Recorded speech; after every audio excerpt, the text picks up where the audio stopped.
Ja, lepo pozdravljeni še na tem našem dogodku. Skratka, naša rdeča nit, stoletnica oddelka za primerjalno književnost se nadaljuje. Včeraj smo imeli seveda veliko zadovoljstvo, da smo gostili akademika, zaslužnega profesorja dr. Janka Kosa in danes gostimo akademika, zaslužnega profesorja dr. Borisa Novaka.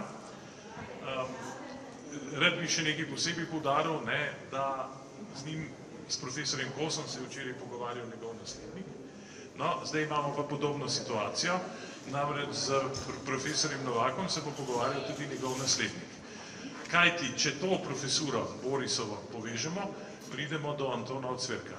In smo leta 38, kajti tvoj doktor Fater... Predniki imamo tukaj srečo z nasledniki. Tako. Skratka, ti si nasledil Evalda Korena, Evald Koren je nasledil Antona Ocvirka in tukaj smo v letu 38, to je bilo 12 let kasneje po ustanovitvi, mi slavimo leto 26, ampak zdaj pa slavimo novo knjigo profesorja Borisa Novaka in zdaj prosim seveda našega predstojnika in Borisovega naslednika, da se seveda o tem pogovorimo. Kot se reče v slovenščini, da se vidi razkoš. In da to razkošje pa seveda je zasluga znanstvene založbe, med nami sta tudi urednici in jaz se najlepše zahvaljujem za tako lepo knjigo. Smo bili v dilemi, ali morda to razdeliti na dva zvezka in sem zdaj, takoj ko sem jo dobil v tej obliki, sem prišel do sklepa, da je seveda na ta način ta knjiga bolj tehtna.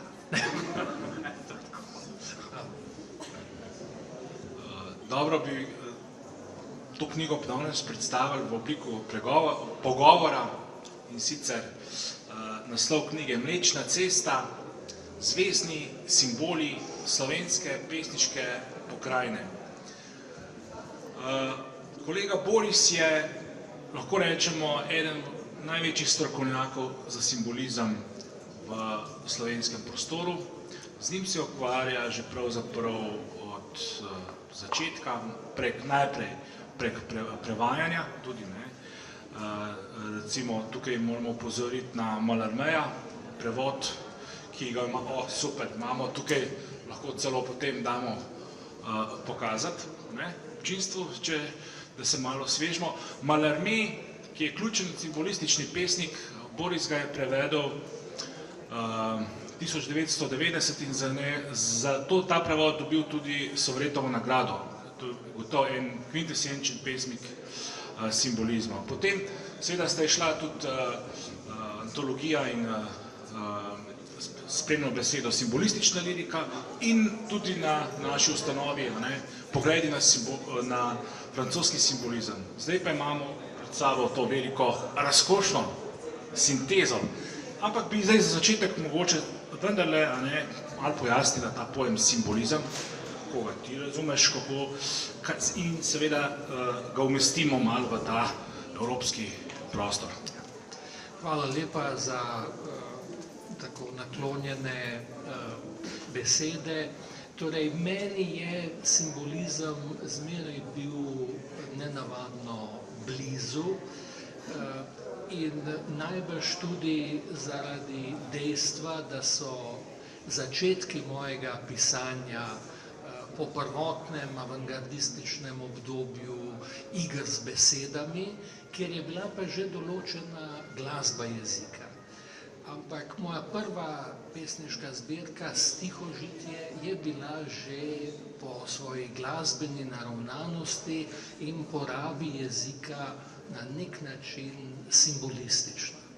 In seveda so me ti pesniki obsedali že od gimnazije naprej. Evo, tukaj moram povedati, da ko sem prvič bral Mallarméja v francoščini, da sem razumel samo zadnji vers pesmi Svetnica, ki se v francoščini glasi musicienne du silence, se pravi glasbenica tišine. In da sem pravzaprav moral dolga leta delati na Mallarméju, ki je tudi za Francoze nenavadno težek oreh za razumevanje, da sem potem prevedel pravzaprav ta izbor poezije v liriki, ki mi osebno seveda veliko pomeni, enako kot tudi drugi prevodi, prevod Verlaina, ki mi je šel nenavadno hitro, kljub tej čudoviti glasbi besed, po kateri Verlaine upravičeno slovi. Potem je med temi simbolističnimi pesniki Valéry, na katerega sem bil od mladosti naprej še posebej navezan in me je fascinirala njegova kombinacija, sinteza klasičnih oblik in modernistične svobode jezika. In to je bil tudi zame dolgo simbol in seveda nek ideal pesništva.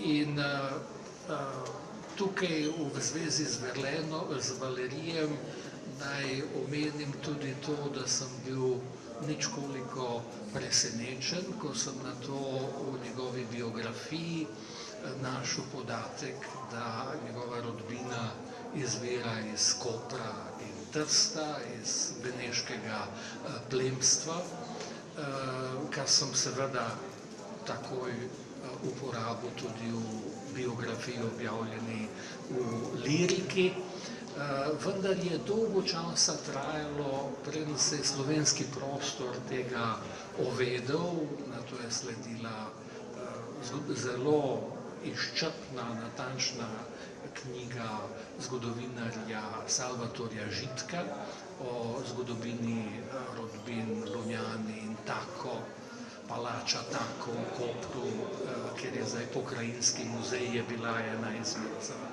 njihovih palač. In nazadnje seveda smo prišli do tega, da je muzej Paula Valéryja iz mesta Sète, kamor se je potem družina odselila po napoleonovskih vojnah, pravzaprav gostoval lansko leto v pokrajinskem muzeju Koper, kar je bil seveda izjemno lep dogodek zame tudi osebno. In evo naj vam povem, da je zame bil en čudovit trenutek, ko sem nekoč med vojnami jugoslovanskimi pisal sem pesmi na začetku vojn, balade, elegije, zbirke stihija, na kar nisem mogel več pisati pesmi, sem organiziral humanitarno pomoč, ampak sem pa prevajal. Jaz sem prevajal na začetku vojne Valéryja. In na nekem srečanju francoskega pena v Parizu sem to potem povedal, da mi to veliko pomaga, da sem po noči, po vsej grozi vojn, pravzaprav v stiku simbolistično lepoto. Nakar pride ena lepa gospa, stara, ki se mi je zdelo od nekud znana, ampak nisem vedel odkot, po tem dogodku in mi reče: "Et savez-vous, monsieur, que notre famille provient de votre région?" Se pravi, pa vi veste, gospod, da naša rodbina izvira iz vašega kraja. In to je bila hčerka Paula Valéryja, ki je veliko naredila za objavljanje njegove poezije. Jaz sem seveda to vedel, nisem pa vedel, da to toliko pomeni seveda njegovi družini in potomstvu. Evo, to so neke take biografski podatki, ki govorijo o tem, kako se poezija v nas opisuje. Problem seveda slovenske recepcije simbolizma je bil v tem, da je potekala predvsem skozi nemški odvod. zaradi seveda tesne stoletne povezave slovenske kulture, tudi gotovo literature, z nemškim prostorom. Tako da pravzaprav samega direktnega vpliva francoskega simbolizma, posebej še njegovih najbolj radikalnih pesnikov, kot so bili Mallarmé, Rimbaud, Lautréamont, pa seveda tudi vrsta drugih, tega seveda pri nas ni bilo. Problem literarne zgodovine je v tej zvezi tudi, da pravzaprav pojma simbolizem nikoli ni uveljavila v slovenski literarni zgodovini, ampak so zato veljala druga imena, nova romantika, dekadenca tudi, ne, ali pa samo kot smer, ne pa seveda kot literarno zgodovinsko obdobje. Tako da to, kar je mene zmeraj pravzaprav prijetno presenečalo, in tukaj sem zmeraj čutil tudi neko, bom rekel, časovno zvezo in poetološko zvezo, je, da je v slovenski literaturi od seveda naših 4 velikih pesnikov, z izjemo Keteja, ki je imel najmanj simbolističnih elementov, ampak Cankar, Župančič in Murn pa absolutno, ne.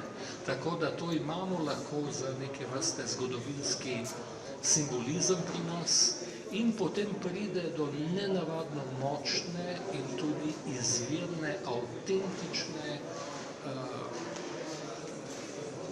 obnove simbolističnega impulza na začetku 20. stoletja, usporedno z velikimi avantgardističnimi gibanji po Evropi, in to zaznamujeta seveda predvsem Kosovel in Kozbek.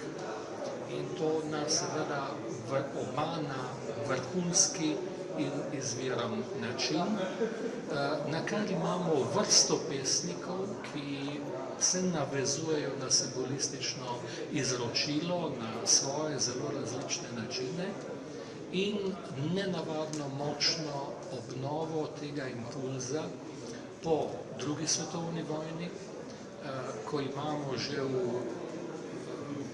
območju tega, kar imenujemo intimizem, vrsto pesnikov, tudi pesnic, ki so vgradili v svojo poetiko zelo močne simbolistične temelje in seveda vizijo.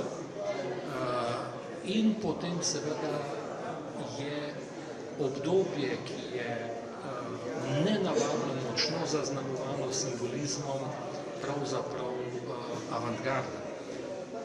In tukaj imamo vrsto pesnikov, za katere se pojem simbolizma nikoli ne uporablja, ki pa seveda bi si to zaslužili, ne. Zdaj seveda tukaj imamo prav z nekim problemom, da je to razvrščanje, parceliranje literarne zgodovine v obdobja in smeri zmeraj do nekaj nehvaležno delo in seveda zmeraj tudi na nek način nasilno.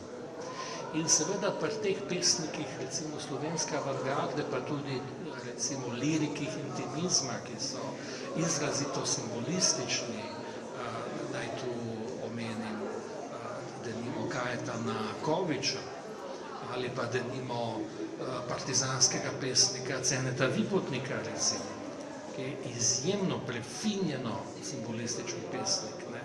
Ali pa recimo Udoviča, posebej v zadnji zbirki, pa recimo na svojih začetkih. Po drugi strani recimo imamo izjemno močno vlogo simbolov pri Svetlani Makarovič.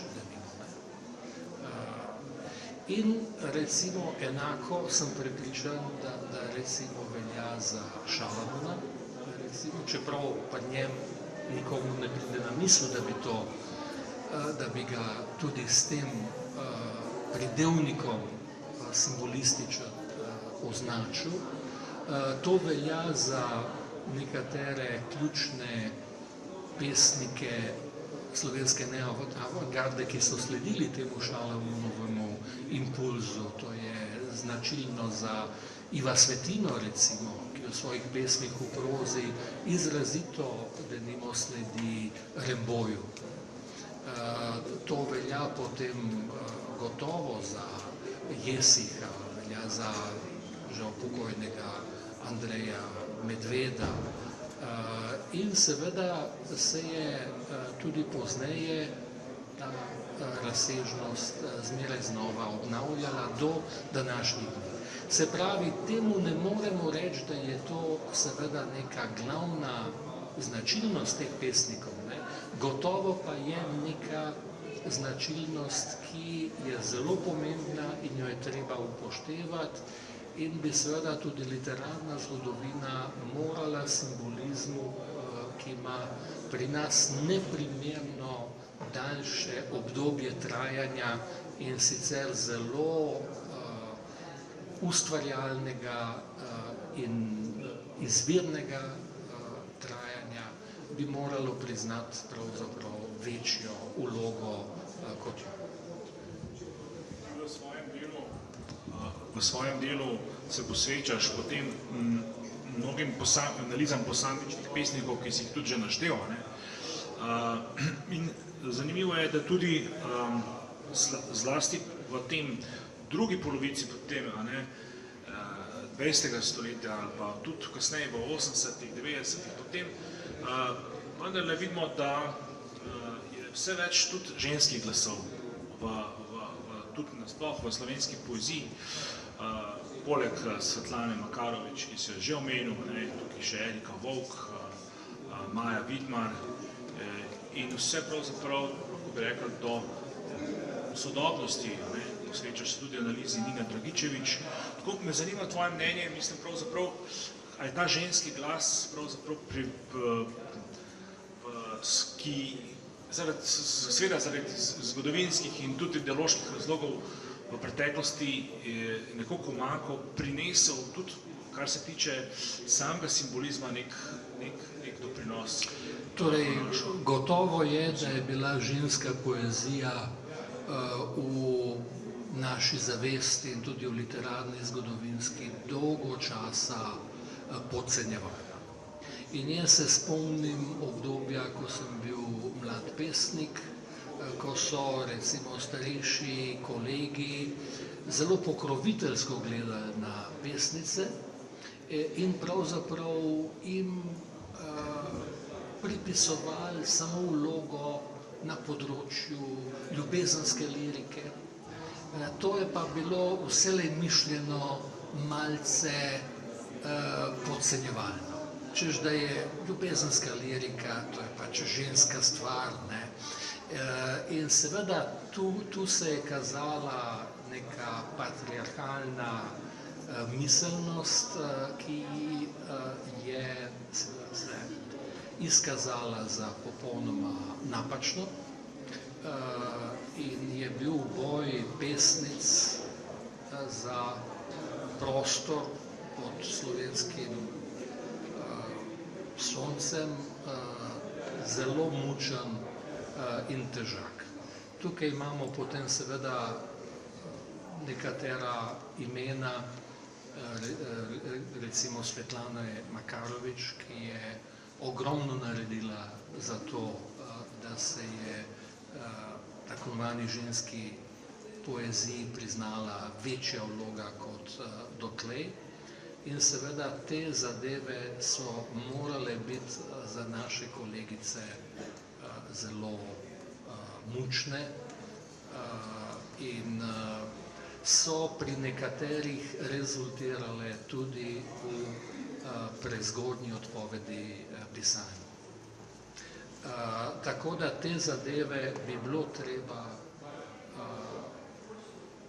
natančno analizirati in jih ovrednotiti, ni pa, se mi zdi, nobenega dvoma, da je denimo v današnjem času ženska poezija tista, ki pravzaprav prinaša bistvene nove tone, ne samo za neko senzibilizacijo in razumevanje sveta, v katerem živimo, ali pa svojega, ali pa našega skupnega položaja, ampak tudi v smislu pesniške avtentičnosti in teže. Tako da vsaka čast.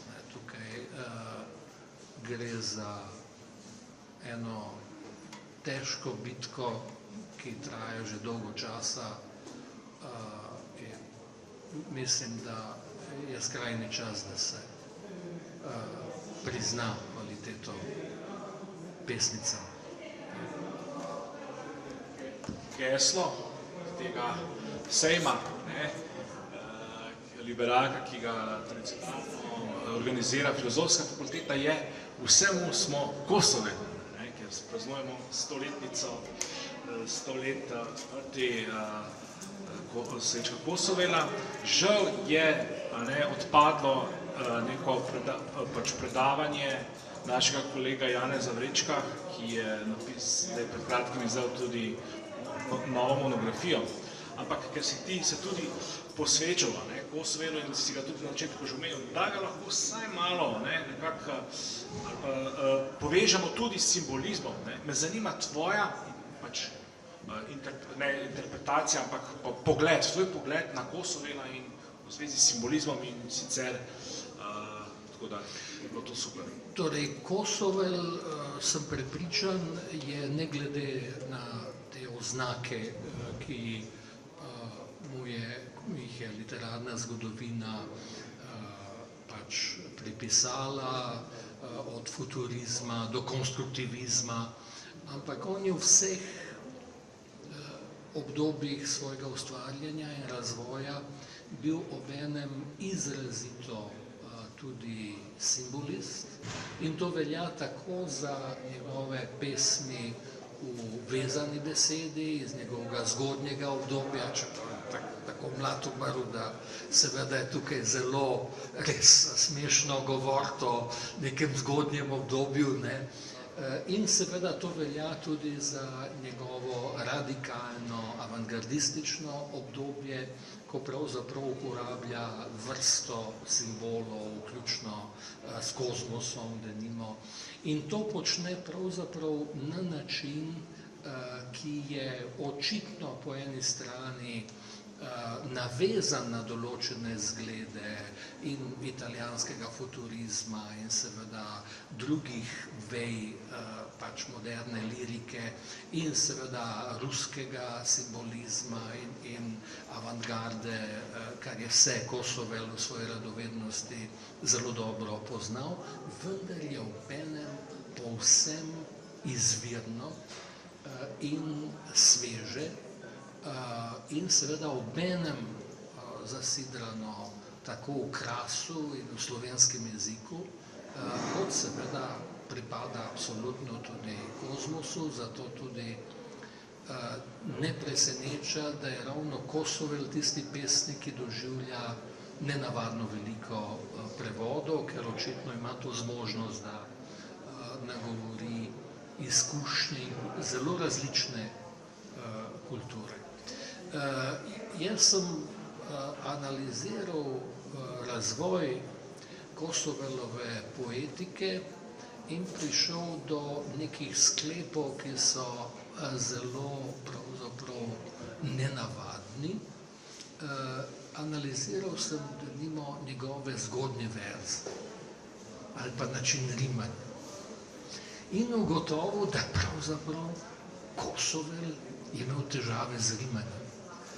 Rime so otročje, so preveč tipične, so mnogokrat slišane, so prevečkrat glagolske, kar je za rime pogubno, zaradi tega, ker so to najlažje rime. In potem sem gledal, kaj je on iz tega naredil.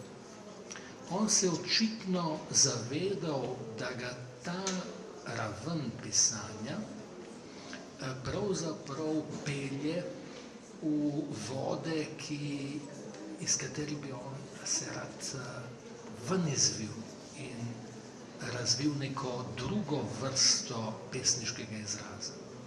To, kar je on naredil iz svojih zgodnjih pesniških napak, je pravzaprav neverjetna zadeva in nam lahko služi kot primer, kako pravzaprav pesniški jezik funkcionira.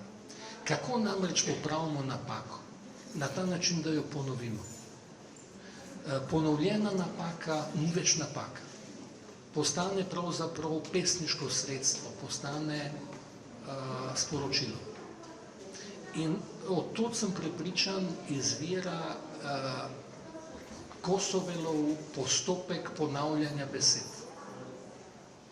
On tam, ker je začutil, da njegova ponavljanja izpraznijo besede, je z intenzivnim ponavljanjem nenadoma povzročil veliko nabitost teh besed, tako z zvenom in ritmom, kot tudi s pomenom. In tukaj imamo začetek tega obsesivnega Kosovelovega ponavljanja besed, recimo kot v znameniti pesmi Bori, ker čutimo, da seveda se tukaj skriva ogromno pomenov. Tako da tukaj se je mogoče od Kosovela seveda ogromno učiti in seveda je to tudi, bom rekel, nauk za tiste mlade kolegice in kolege, ki morda pišete, da se da seveda tukaj ogromno naučiti. Kocbek, recimo, rojen istega leta 1904 kot Kosovel, je bil v tem smislu popolno drugačen pesnik. Je bil že zelo zgodaj mojster in če je pri zgodnji Kosovelovi poeziji mogoče pri rabi sredstev opazovati neko labilnost, je Kocbek bil zmeraj nenavadno stabilen v svojem ritmu, ki je obenem izjemno močan, pa valujoč, nenehno spreminjajoč se. In enako velja za njegovo podobje, vse skupaj pa seveda rezultira v izjemno globokem, visokem pesniškem sporočilu, ki je inovativno, sveže, pravzaprav skozi celoten Kocbekov pesniški opus. In jaz seveda lahko samo kritično povem, da se mi zdi resnično krivično, da je Kocbek v zadnjem času tako pretirano pozabljen, ker gre tudi za pesnika absolutno svetovnega formata. In tukaj imamo seveda Slovenci veliko srečo, ne samo s Kosovelom in Kocbekom, seveda z mnogimi drugimi pesniki. Pri Kocbeku pa nedvomno gre za to, da se mu žal maščujejo njegove velike zgodovinske odločitve, pa pustimo to. Dobro bi, ker so med nami tudi seveda študentska publika, bi mogoče malo tako bolj po šolsko, mogoče izpostavili, kako pa zdaj mi bi lahko v literarnih delih, v pesmi, pri konkretni analizi pesmi prepoznali te simbolistične elemente. Kaj so tisti glavni, jasno, tukaj je seveda tudi pomemben koncept simbola, ampak so še druge stvari, kako naj detektiramo tudi mogoče pri nekih zelo sodobnih pesniških glasovih pisavah te simbolistične odmeve, elemente. Torej, obstaja en razširjen predsodek, da so simboli pravzaprav abstraktne besede. In to pravzaprav ne velja. Seveda velja za tako besedo, kot je recimo kozmos, je to jasno vseobsežna beseda, recimo, ne? Ampak simboli so pravzaprav zelo pogosto konkretne besede, ki pa potem v specifični pesniški uporabi pridobijo celo vrsto pomenov. Če naj vam dam recimo primer,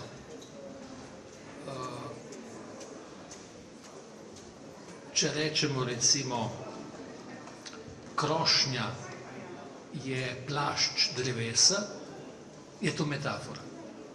Recimo plašč, tukaj je to metafora. Ampak recimo, to mi je prišlo na misel, ker sem jaz veliko pisal recimo o plaščih.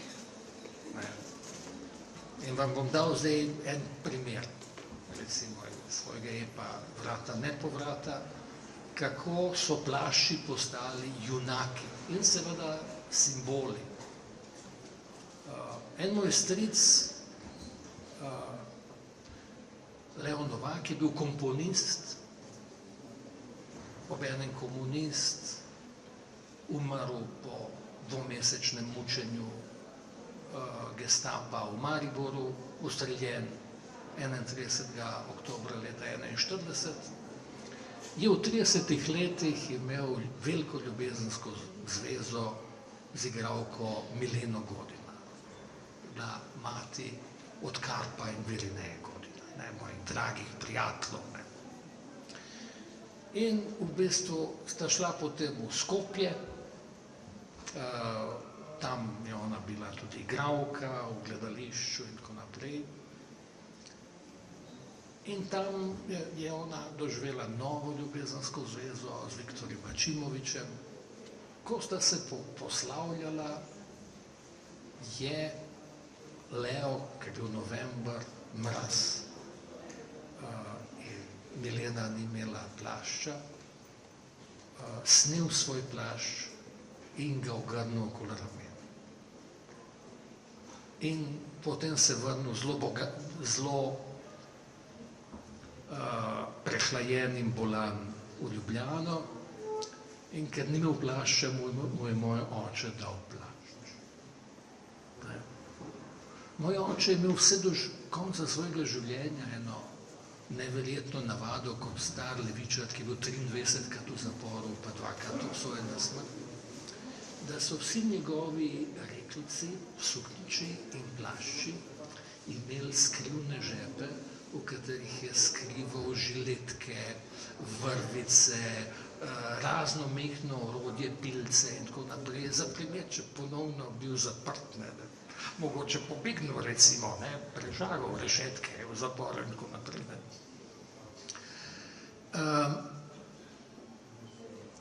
Ko je po koncu vojne se moj oče demobiliziral, ni imel seveda plašča in je šel v Narodni magazin,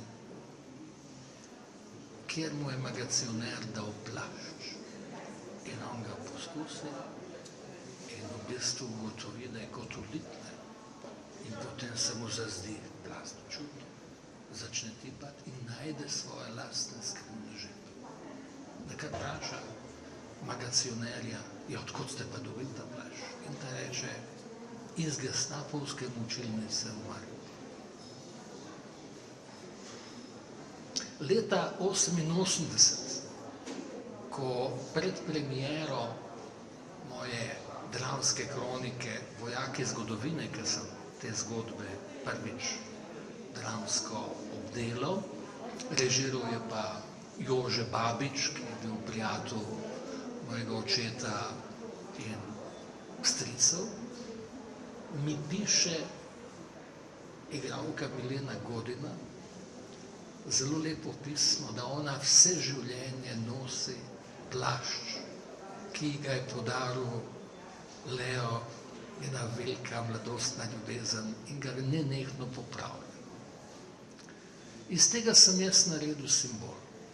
In ti plašči so postali junaki. Ne? Tako da plašč tukaj je seveda konkretna stvar, ne? Ampak simbolizira človeške usode, človeško hojo skozi dež in sneg in seveda nevihte zgodovine in seveda nek spomin intimne narave. Ne? Tako da evo, to je način, kako pravzaprav simboli funkcionirajo v literaturi, to je način, kako je Cankar uporabljal simbole. Ne?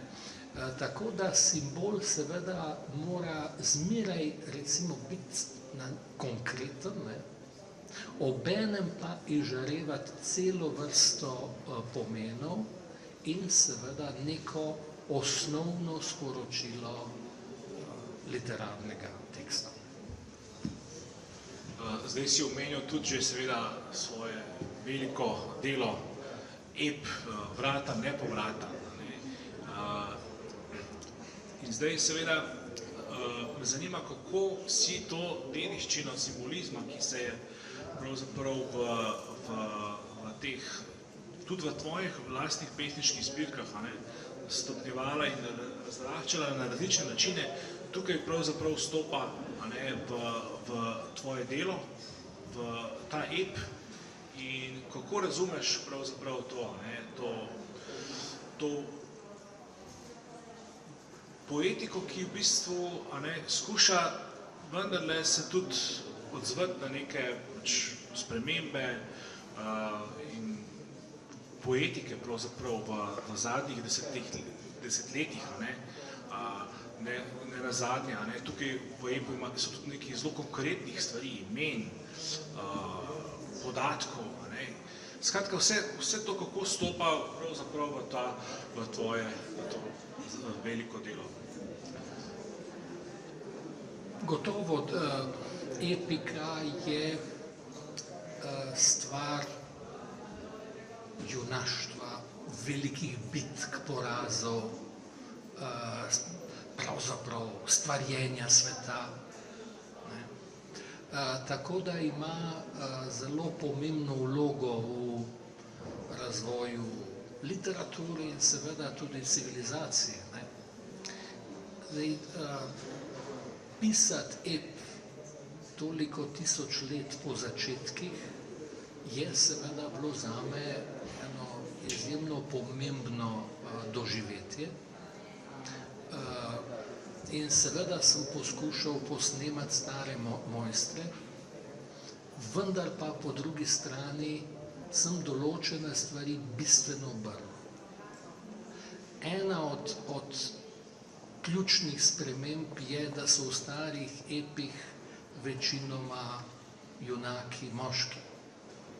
Jaz sem to obrnil in sem dal velik poudarek ženskam, otrokom, starejšim, otrokom tudi zaradi tega, ker imam v zvezi s sabo samokritično občutek, da nikoli nisem popolnoma odrasel in da sem pravzaprav tudi literarno najbolj avtentičen tam, kjer pravzaprav gledam skozi otroške oči. In tudi ta občutek imam tudi glede tega svojega epa. In gotovo, da so tukaj ključne zgodbe, recimo zgodbe, ki sem jih jaz poslušal že kot otrok, popolnoma začaran sem bil od zgodb svojega očeta, sorodnikov, družinskih prijateljev. In jaz sem zmeraj čepel nekje v sobi očetovi, kjer so se pogovarjali in sem to poslušal. Pozneje pa se seveda ogromno z njim pogovarjal. To so med drugim strašne, tragične zgodbe. Vendar so seveda tukaj tudi nedvomno simboli. Tukaj in jih je seveda veliko.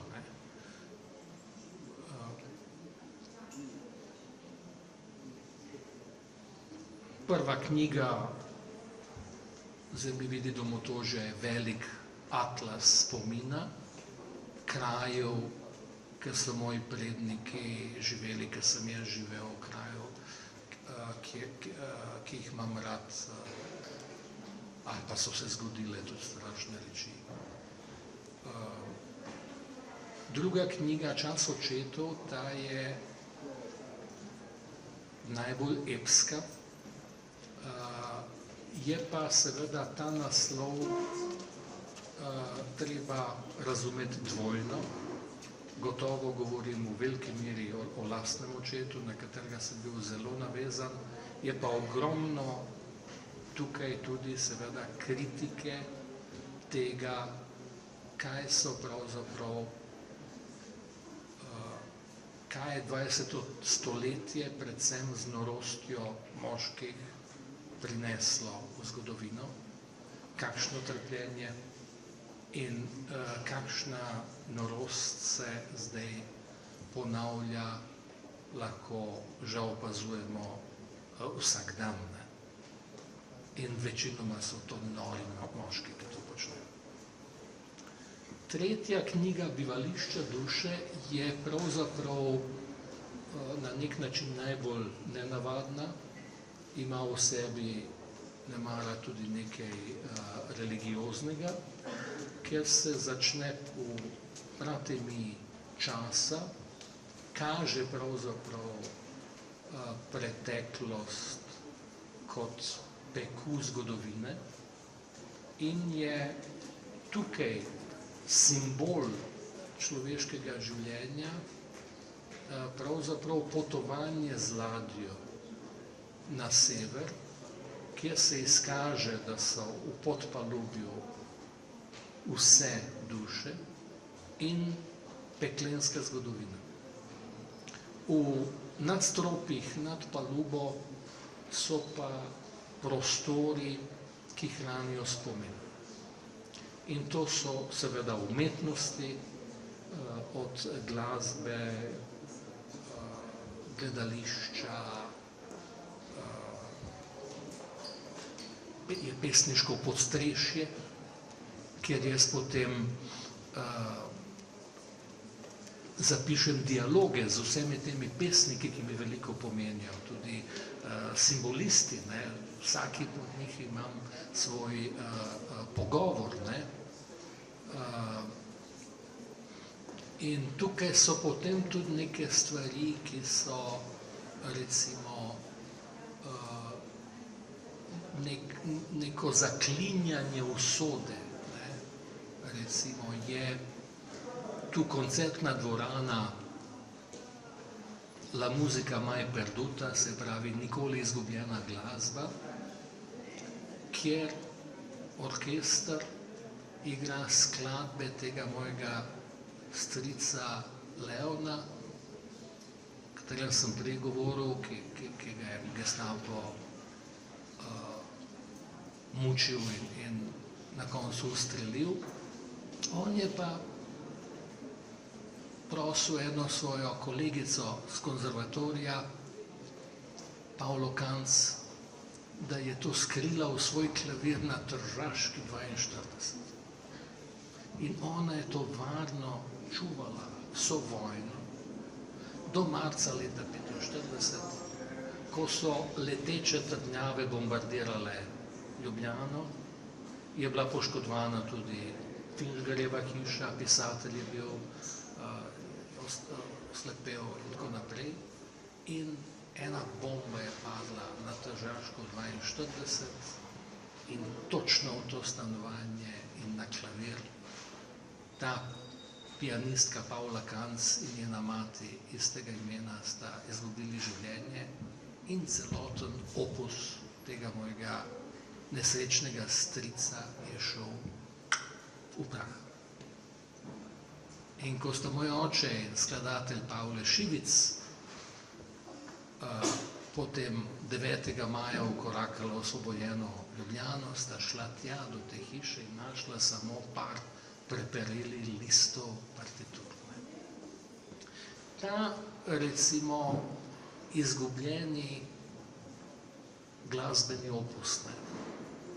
To je zame bilo zmeraj ena rana in tukaj sem recimo naredil potem koncert, v katerem igrajo njegove izgubljene skladbe. Ne.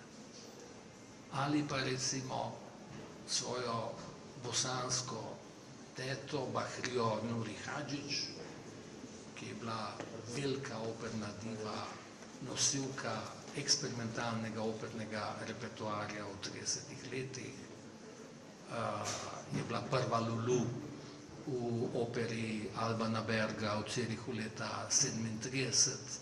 Thomas Mann je šel poslušati vsako ponovitev. Bila je po oceni Richarda Straussa najboljša in najlepša Saloma in tako naprej. Ampak ni ohranjenih posnetkov. Ne. In recimo tukaj sem to naredil, da v bistvu ona poje in se to sliši. Ne. Skratka, sem hotel na nek način te realne zgodovine popraviti. Ne.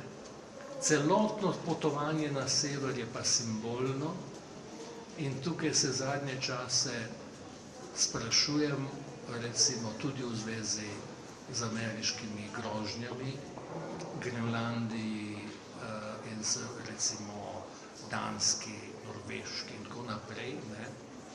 Zaradi tega, ker je na koncu mojega epa tam pride do svetovne vojne.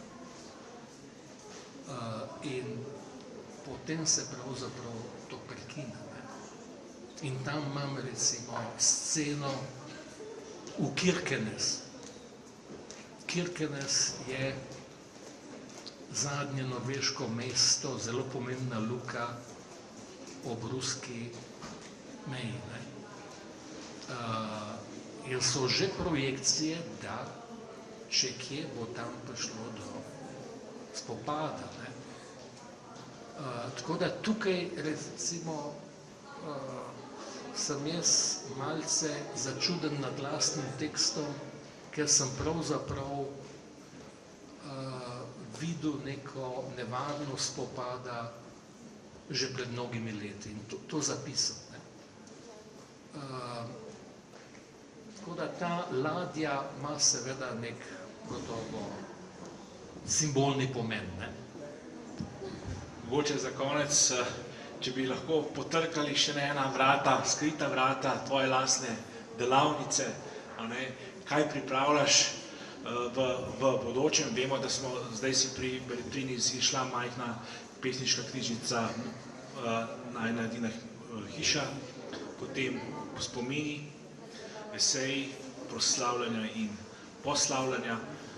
Pa me zanima tudi mogoče v okviru tega pesniškega, simbolističnega izročila, kaj imaš pravzaprav v svoji delavnici? Torej, pišem pravzaprav naprej svoj ep, recimo, ne, tako da imam precej materijala za 2 nadaljni knjigi, ne. Tako da upam, da mi bo to uspelo. Sem se zmeraj že prej bal, da mi ne bo uspelo. Videli, drugače pa pišem tudi veliko druge poezije. Zdaj imam, evo, da vam povem to, moram reči, da je zadeva, ki me zadnje čase nekoliko muči. Imam težave objaviti eno zbirko pesmi, pravzaprav pesnitev, ki so družbeno kritične. In po negativnih izkušnjah s kakšnimi 4-5 založbami sem seveda prišel do sklepa, da gre za politično cenzuro. Drugače razume tega. Tukaj so pa recimo take pesnitve, ena izmed recimo takih tekstov, ki sem vesel, da sem to napisal, ne, je gospa Ana Frank gre v Gazo. To je pesnitev, v kateri Ana Frank še zmeraj živi, v Izraelu, ima črnega mačka, ki mu je ime Franz Kafka, in posluša poročila in sliši strašne stvari, ki se dogajajo v Gazi. Čakajo voznik, da jo pelje na podelitev najvišjega izraelskega državnega odlikovanja, ampak ona zahteva od šoferja, da jo pelje v Gazo, vzame nekaj hrane in vode s sabo in se odpelje tja. Seveda avto ustavijo vojaki, tam je Mossad, ampak ona jih vse seveda prepriča, da jo spustijo naprej in pride v Gazo. In tam seveda doživi to, kar je sama videla med drugo vojno. Hrana hitro zgine, zadnjo stekleničko vode je pa ukrade neka deklica in steče. In Ana Frank šepa za njo, malce jezna in seveda radovedna, kaj je zdaj to. Deklica izgine v neko dvorišče, tam je hiša, luknja od bomb, v hiši ni nikogar. Nered, prebivalci so očitno v naglici zapustili hišo. In potem razmišlja, kam se je pa deklica skrila, in v tem trenutku seveda doživi spominski udar in natančno ve, da je za eno omaro skrivni vhod, pritisne tisti gumb, ki je zelo podoben gumbu na Prinsengracht 263, ker je ona živela v mladosti in se skrivala med vojno. Odprejo se vrata in tam je ta deklica. In Ana Frank jo objame, deklica se najprej bori, ampak potem se ji pripusti. Ana Frank jo pelje domov, jo vrže v banjo in ji da hrano, na kar v bistvu Franz Kafka gre z njo lepo v posteljo in mu reče, pazi ti, Franco, ti, jaz sem ljubosumna, da ne boš se kaj in tako naprej. In potem pravzaprav se poslovi od Petra. To je bil eden od prebivalcev tistega Achterhuis, kot pravijo Nizozemci, se pravi zadnje hiše, dobesedno skrivne hiše, kjer so pravzaprav se skrivali med vojno v Amsterdamu. In to je bila tudi njena prva ljubezen in ona mu ga poboža in rekel, jaz sem ti pripeljala, zdaj imava midva eno hčerkico. In potem napiše v dnevnik, draga Kitty, danes se mi je zgodila izredna stvar. Srečala sem novo prijateljico, palestinsko deklico, ime je Hanan. In Hanan je pravzaprav isto ime, kot je Ana. In ima pomene milost, blagostanje, lepota, dobrota. In ker je moji mami tudi bilo ime Ana, sem to podpisal kot Boris Ana Novak. To je recimo ena od pesnitev, potem so pa druge podobne. In zdaj seveda, kako Zdaj, kakšne so usode teh tekstov? Ne? To sem poslal v muzeju Anne Frank v Amsterdam, tam so prijazno se zahvalili.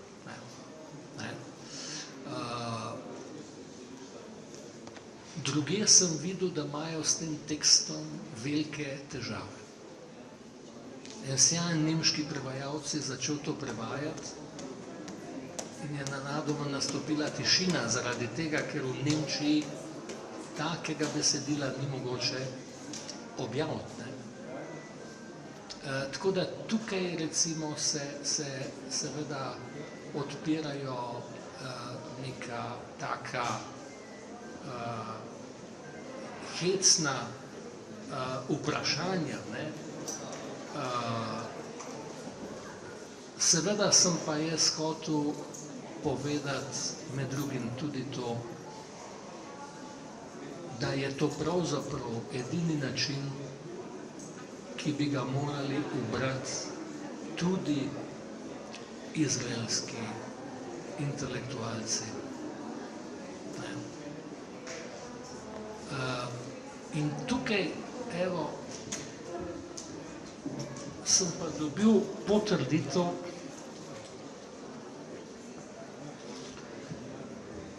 sam trenutek.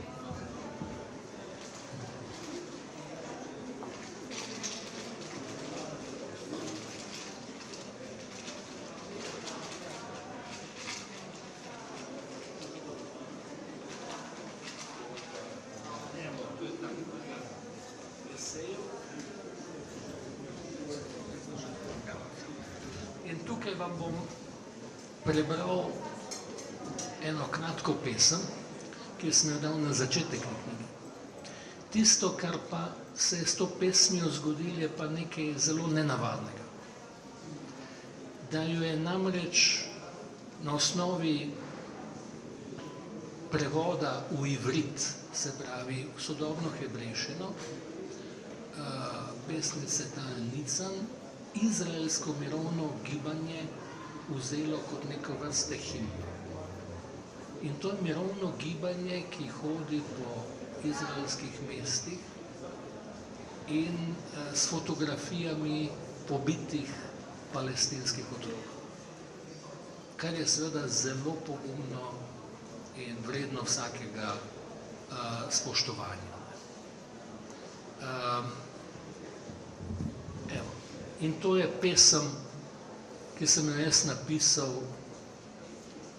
v enem ciklu kmalu po koncu vojne in govori o etičnih dilemah, odločitve. Začne se s miniaturo, vsaka odločitev je ločitev, boli.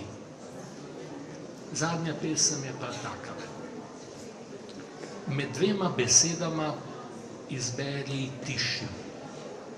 Med besedo in molkom izberi poslušanje. Med dvema knjigama izberi tisto, ki je bolj prašno. Med zemljo in nebom izberi ptico. Med dvema živalma izberi tisto, ki te bolj potrebuje. Med dvema otrokoma izberi oba. Med manjšim in večjim zlom ne izberi nobenega. Med obupom in upanjem izberi upanje. Težje ga boš nosil.